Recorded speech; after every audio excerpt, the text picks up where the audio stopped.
محرم سفر کے حساب سے ہوں،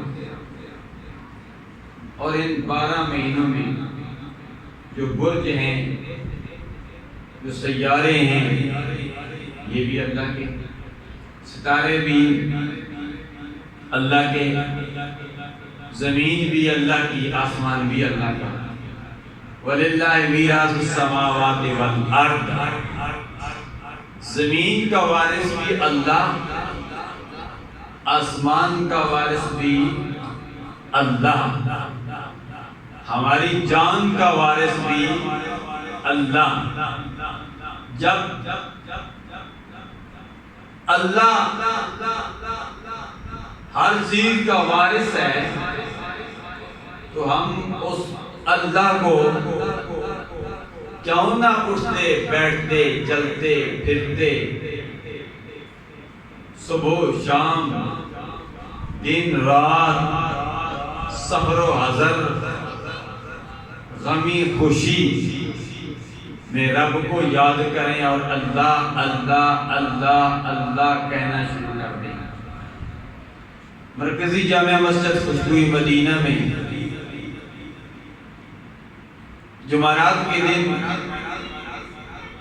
ذکر خفی بھی ہوتا ہے، ذکر جلی بھی ہوتا ہے۔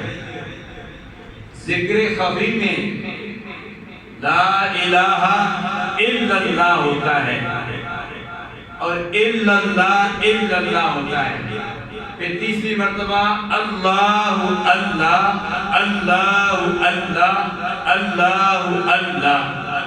پھر چوتھا ذکر خفی ہوتا ہے سانس کے ذریعے، یہ ہے ذکر خفی۔ سانس اندر جائے لا الہ، سانس باہر نکلے الا اللہ۔ یہ تمہارا کوئی سانس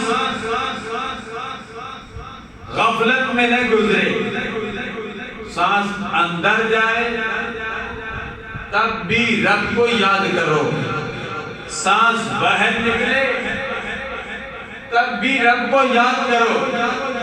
میرے پیر و مرشد حضرت خواجہ صوفی فقیر محمد نقیب اللہ شاہ صاحب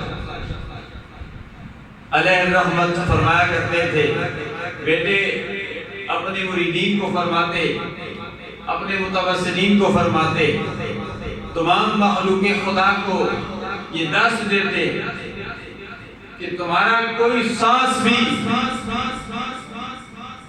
غافل نہ ہو، ہر سانس میں اللہ اللہ اللہ اللہ۔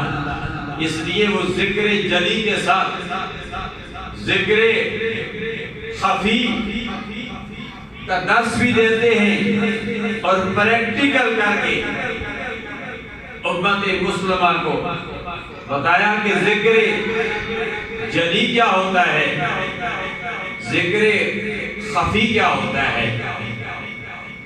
ایک ذکر بچے اٹھ جاؤ، اٹھ کے بات چلے جاؤ، باتیں کر رہے ہیں۔ ایک ذکر خفی ہوتا ہے، ایک ذکر جلی ہوتا ہے۔ ہم نے ذکر خفی بھی کرنا ہے، ہم نے ذکر جلی بھی کرنا ہے۔ یہ اللہ والے